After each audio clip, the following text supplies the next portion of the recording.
Public interest में आज सबसे पहले आपसे एक अपील करनी है। अयोध्या में राम मंदिर बन चुका है, प्रभु राम की प्राण प्रतिष्ठा भी हो चुकी है। भक्त वहां पहुंच रहे हैं दर्शन करने के लिए। लेकिन अगर आप अयोध्या जाना चाहते हैं, तैयारी कर ली है, टिकट्स बुक करवा दिए हैं, सामान बांध लिया है, सोच रहे हैं कि आने वाले वीकेंड पर 3 दिन की छुट्टी में घर से निकलेंगे, तो जरा सब्र कीजिए, धीरज धरिए। हो सके तो अपना प्लान बदलिए, अपनी यात्रा रीशेड्यूल कर लीजिए, क्योंकि इस वक्त अयोध्या में बहुत ज्यादा भीड़ है। लाखों भक्तों का रेला पहुंचा है वहां पर। लोग इतने ज्यादा हैं कि उन्हें संभालना मुश्किल हो रहा है। पुलिस की बैरिकेडिंग तोड़कर भक्त राम मंदिर में दर्शन के लिए जाने की कोशिश करते दिख रहे हैं। कई तो बेसुध होकर गिर भी पड़ रहे हैं। सोचिए, ऐसे में कोई हादसा हो जाए तो, अगर मान लीजिए भगदड़ी मच जाए तो किसी की भी जान जा सकती है। इसीलिए हमने तय किया है कि आज सबसे पहले आपको अयोध्या की तस्वीरें दिखाएंगे, ताकि आप यात्रा को लेकर अपना फैसला खुद लें।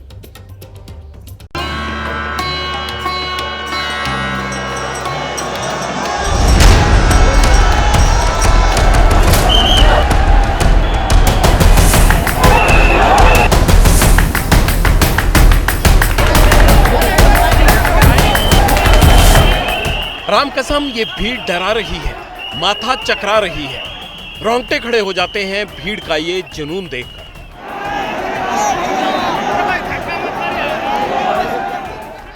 अयोध्या का रामपथ हो या फिर हनुमानगढ़ी, चाहे गर्भगृह का मुख्य द्वार,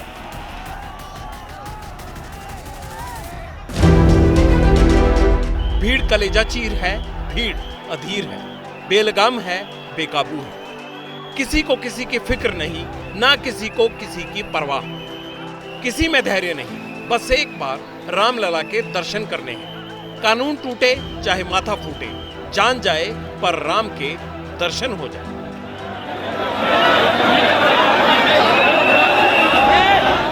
भीड़ कैसे बेकाबू हुई, चूक कहां हुई, क्यों धैर्य रखना जरूरी है और क्यों अयोध्या आने में जल्दबाजी नहीं करनी। रामलला के दर्शन कर बाहर आई इन दो भक्तों से सुनिए। अभी कोई जल्दी ना करे, प्रशासन को अपनी सुविधा जल्दी ना करे ना, काफी लोग अंदर आ रहे हैं। बहुत ज्यादा भीड़ है, ऐसे लग रहा था कि पूरे यहीं के यहीं सीताराम हो जाए। कि हम लोग ही इतने पागल जैसे जा रहे हैं ना। आप ये कहेंगे कि अभी ज्यादा लोग अभी ना आए, 1 महीने के बाद आएंगे तो सही रहेगा। सुबह 6:30 बजे रामलला की पहली आरती हुई। मंदिर के कपाट खुले और भक्तों का इतना रेला आया कि सभी इंतजाम धरे के धरे रह गए। पुलिस फोर्स की सांस फूल गई। सामने इतने लोग थे जो संभाले नहीं संभले। गर्भगृह में प्रवेश का हाल देखिए, हजारों की भीड़ है, रस्सी के सहारे उन्हें पुलिस वाले कंट्रोल कर रहे हैं, लेकिन कोशिश नाकाफी। श्रद्धा के ज्वार के आगे सिस्टम की धज्जियां उड़ गई। सैकड़ों नहीं हजारों लोग अपनी प्रतीक्षा कर रहे हैं कि उनको अंदर जाने की अनुमति मिले। भगदड़ जैसे हालात बन रहे हैं और यहाँ से लेकर आगे तक जो है 2 गेट हैं, उस पर इसी तरीके की भीड़ लगी हुई है। हर कोई कोशिश ये कर रहा है कि वो कैसे भी ये अंदर चला जाए।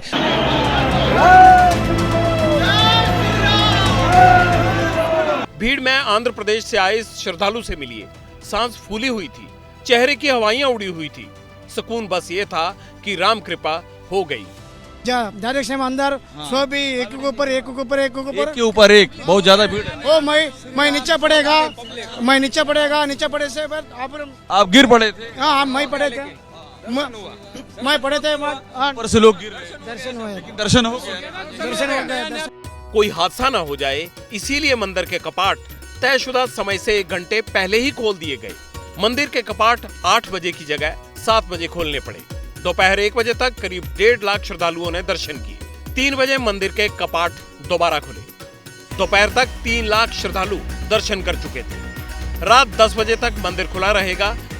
भीड़ लगातार बढ़ती चली जा रही है। भक्तों का जमावड़ा न सिर्फ राम जन्मभूमि पथ पर बल्कि राम पथ और भक्ति पथ तक लगातार है और इसी वजह से ये ध्यान रखा जा रहा है कि भीड़ के लिए रैपिड एक्शन फोर्स लगी हुई है, एसएसबी लगी हुई है, स्टेट पुलिस लगी हुई है और आला अधिकारी लगातार मैनेजमेंट कर रहे हैं। अयोध्या के धर्मपथ पर बैरिकेडिंग है, सायरन बजाती गाड़ियां, तलाशी लेती पुलिस मिलेगी। भक्तों के जत्थों को रोका जा रहा है। गर्भगृह के बाहर खुद सूबे के special DG law and order Prashant Kumar मोर्चा संभाले हुए थे। प्रमुख गृह सचिव संजय प्रसाद भीड़ से लोहा लेते दिखे। तमाम इंतजाम के बावजूद हवा कैसे निकल गई, इसकी वजह भी बताते हैं। रामलला के दर्शन के लिए श्रद्धालु 2-3 दिन पहले ही अयोध्या पहुंचे। एक साथ कई राज्यों से हजारों लोग आ रहे हैं। हर कोई जल्दी से जल्दी दर्शन करना चाहता है। दर्शन के लिए कोई लाइन सिस्टम नहीं है। दर्शन के लिए कोई पूजा का प्लान तैयार नहीं है। लोग अपना धैर्य न खोएं, हमारी बात माने और धैर्य पूर्वक उन्हें इंतजार तो करना पड़ेगा और सभी के दर्शन पूर्ण होंगे। भारी वाहनों को यहाँ से डाइवर्ट किया गया, जो डाइवर्शन की प्रक्रिया पिछले दिनों चल रही थी, अभी कुछ दिनों तक उसे बढ़ाया गया है, जिससे कि हमारे मार्गों पर अनावश्यक लोगों को परेशानी न हो। कुछ भक्त उतावले हैं, इनकी जिद सिस्टम को बिगाड़ रही है, लेकिन कुछ धैर्यवान भी हैं। पुणे से आए इस परिवार से मिली। 2 दिन हो गए अयोध्या आए हुए, भीड़ छंटने का इंतजार कर रहे हैं। कल ही दर्शन करने के लिए आए थे, पर कल रोक दिया था। आज तो करके ही जाएंगे, भीड़ बहुत है। पर भीड़ की चाहे हमें कुछ फिक्र नहीं है, हमें बस रामलला के दर्शन करने हैं आज। भीड़ है, जय जयकार है, लेकिन भीड़ में जेब कतरों की भी बहार है। कोई रोता मिला, कोई अफसोस करता, किसी की जेब कट गई, किसी की सोने की चेन निकल गई। चेन निकाल दी, तोड़ दी, पीछे से घसीट के निकाल के पीछे से निकाल के ले गया। की संभावना हो 100 चोर नहीं लेके पीछे से खींच के ले गया। ऐसे रोने से अच्छा है धैर्य रखिए, कुछ दिन बाद अयोध्या आइए। राम जी का दर्शन करके जाएंगे। दर्शन करके हाँ, इसीलिए आए हैं। टाइम कितना भी लग जाए, लेकिन दर्शन भी लगे, दर्शन करके जाएंगे। हाँ जी, ठान लिया है। हाँ जी। रात से बैठे हैं। आप रात से बैठे जी, रात से बैठे हैं रामलला के दर्शन करें। 500 वर्षों का इंतजार हम लोग ने किए हैं। जैसा भी होगा, रामलला ने हमें बुलाए हैं, तो हम तो दर्शन करके ही जाएंगे। दर्शन करके ही जाएंगे। श्रद्धा तो धैर्य सिखाती है, लेकिन जो आ रहे हैं उन्हें दर्शन की जल्दबाजी है, चाहे हादसे की वजह ही क्यों न बन जाए। इतने लोग वहाँ पर उपस्थित हैं कि इनके आज दिन चलेगा, कल चलेगा। मैं समझता हूँ कि आज भी दर्शन सभी लोग नहीं कर पाएंगे और कल भी इसी प्रकार से चलेगा। ये 2-4 दिन चलता रहेगा, क्योंकि इतना भक्तों के समूह आ गए हैं। विशेषकर 4000 तो संतों के समूह हैं। भीड़ बेकाबू हुई तो खुद सीएम योगी हेलीकॉप्टर से अयोध्या पहुंचे, आसमान से सुरक्षा इंतजामों का जायजा लिया और भीड़ का भी। अयोध्या में भारी संख्या में श्रद्धालु आएंगे, सरकार और पुलिस को इसका अंदाजा पहले से था, लेकिन तैयारियां क्या की गई, सुरक्षा का घेरा कैसा है, भीड़ कंट्रोल करने के लिए क्या इंतजाम किए गए थे वहां पर, ये बताता हूं अब मैं आपको। अयोध्या में करीब 10,000 से ज्यादा तैनात किए गए हैं जवान। सीआरपीएफ और एसएसबी की बटालियन लगाई गई हैं। यूपी एटीएस की स्पेशल टीम एक्टिव है, हालात पर नजर रखी जा रही है और ड्रोन और आर्टिफिशियल इंटेलिजेंस से सीसीटीवी कैमरास को ऑपरेट किया जा रहा है। मौजूदा स्थिति को देखते हुए सीएम योगी आदित्यनाथ खुद एक्टिव हो गए, क्योंकि दिन भर से भीड़ की तस्वीरें चल रही थी। व्यवस्था कंट्रोल में रहे, इसे लेकर अयोध्या मंदिर में हाई लेवल मीटिंग करने के लिए खुद योगी आदित्यनाथ पहुंचे। बैठक में राम मंदिर निर्माण समिति के अध्यक्ष नृपेंद्र मिश्रा खुद भी मौजूद रहे, साथ ही यूपी पुलिस के आला अफसर भी शामिल थे। अयोध्या आने वाले दर्शनार्थियों को कोई इंतजाम में दिक्कत ना आए, परेशानी ना आए, आगे भीड़ कैसे कंट्रोल की जाए और दर्शन करने वालों को भी दिक्कत ना हो, इसे लेकर पूरी प्लानिंग की गई। वैसे यूपी सरकार ने भी लोगों से ये अपील की है कि वो धैर्य बनाए रखें। जिस प्रकार से राम भक्तों का जनसैलाब अयोध्या धाम की ओर उमड़ रहा है, इतनी भारी भीड़ आ गई है, मैं सभी लोगों से प्रार्थना करता हूं, अपील करता हूं, अब रामलला अनंत काल तक अपने जन्म स्थान पर रहेंगे। वनवास खत्म हो गया, टाट से अब भव्य मंदिर में, दिव्य मंदिर में आ गए भगवान। इसलिए जल्दीबाजी ना करें और सुरक्षा आदि के जो जरूरी प्रबंध हैं वह सरकार ने किए हैं, स्वच्छता के प्रबंध किए हैं। अयोध्या में टाइट सिक्योरिटी की वैसे एक वजह और है। 4 दिन पहले यहां से खालिस्तान समर्थक 3 आतंकियों को गिरफ्तार भी किया गया था।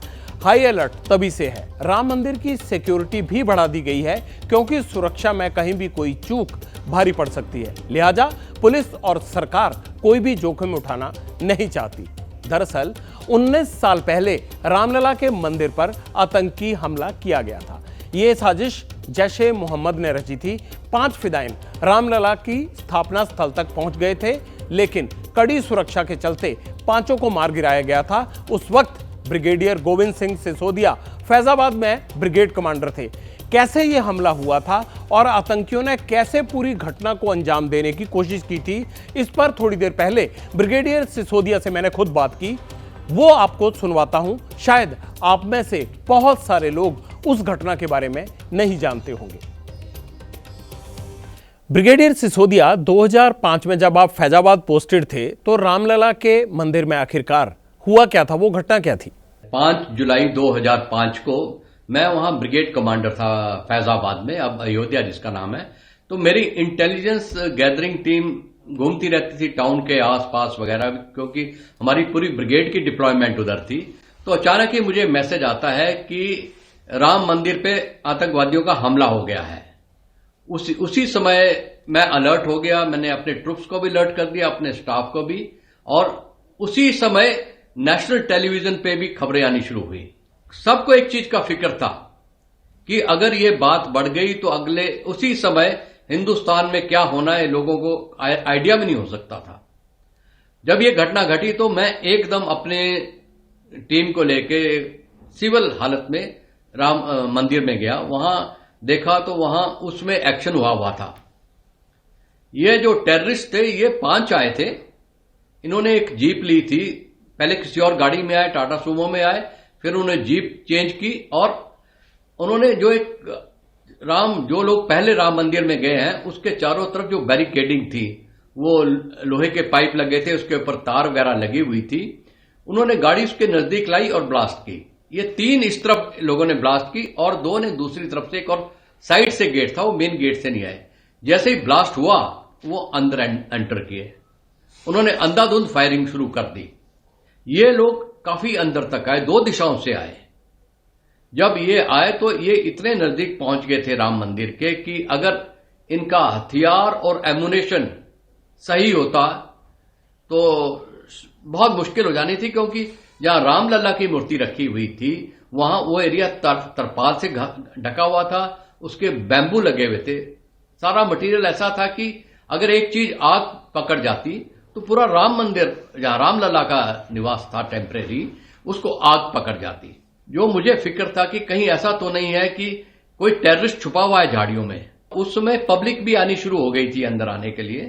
तो मैंने डिस्ट्रिक्ट एडमिनिस्ट्रेशन को यह बताया कि आप लोगों को यहां से हटाइए।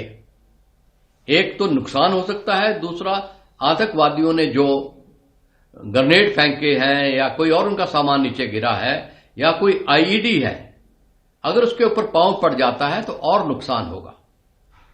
फिर मैंने इसका फर्दर एनालिसिस किया। वो तकरीबन 30 से 50 मीटर की दूरी पे जहां रामलला का निवास था उसके नजदीक पहुंच गए थे। उनके पास ग्रेनेड थे और ग्रेनेड बरामद हुए।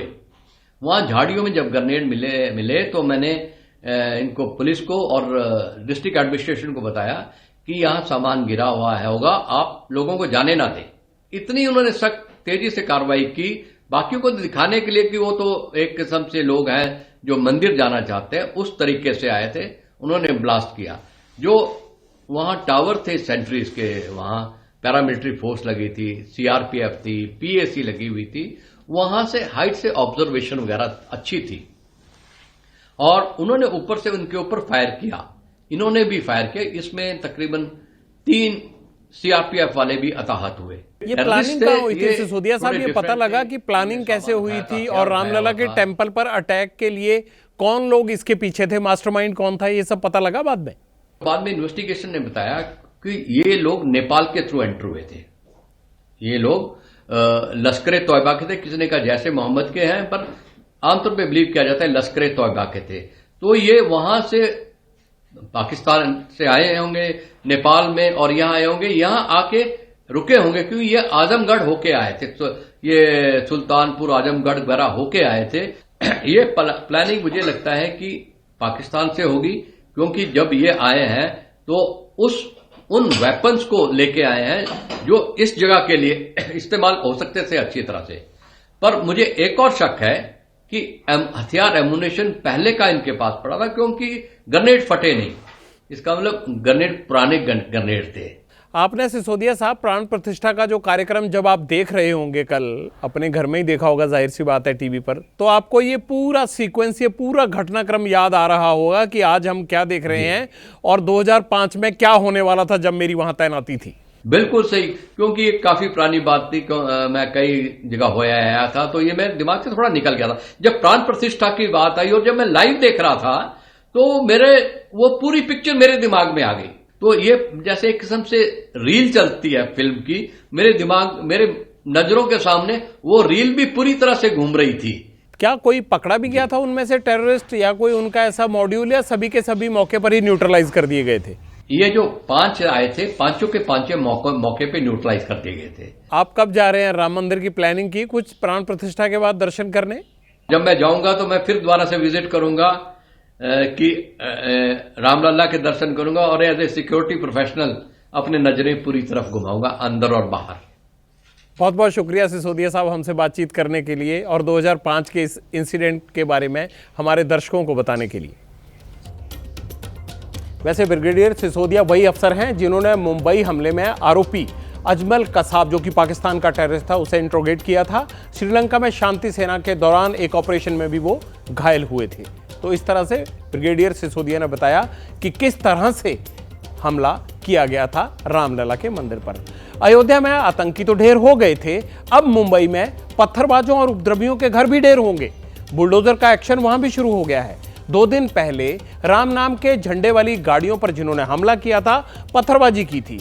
मीरा रोड इलाके की यह घटना थी। शोभा यात्रा में शामिल लोगों से मारपीट और उनकी गाड़ियों में तोड़फोड़ की गई थी। इस मामले में 13 आरोपियों की गिरफ्तारी हुई है। मीरा रोड पर आज इन आरोपियों की अवैध दुकानों और अतिक्रमण पर बुलडोजर का काम शुरू हो गया। बुलडोजर की कार्रवाई की गई। इलाके में पहले पूरी फोर्स लगाई गई, भारी तैनाती की गई और 15 से 20 दुकानों के अवैध निर्माण को बुलडोजर ने ढहा दिया। 21 तारीख की घटना के बाद हमने तुरंत रजिस्टर एफआईआर किया था और उसके बेसिस पे हमने उसी दिन में 13 आरोपियों को अरेस्ट किया था, जिसमें आज उनको प्रोड्यूस करने के बाद 5 दिन की कस्टडी भी मिली है। ये जो इलीगल इंक्रोचमेंट है वो निकालने के लिए आज कारपोरेशन ने मुहिम चलाई है।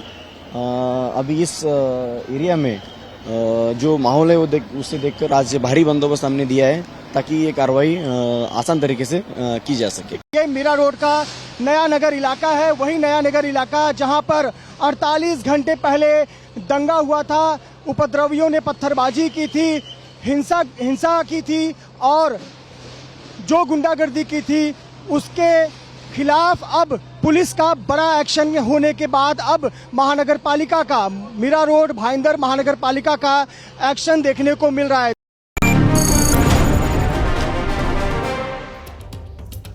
अयोध्या हो या मुंबई या फिर अहमदाबाद, सरकारें और प्रशासन दोनों अलर्ट हैं।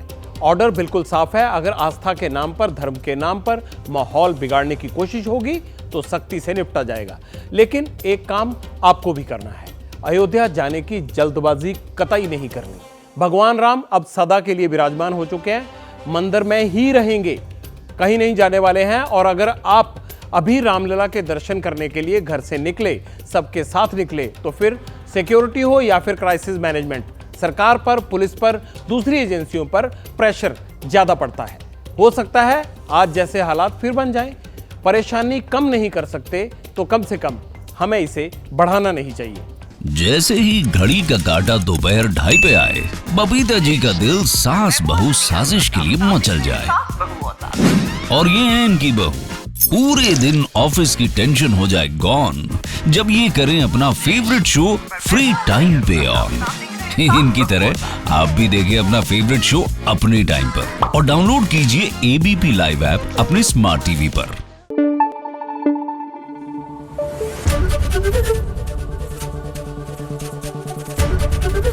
एबीपी न्यूज आपको रखे आगे।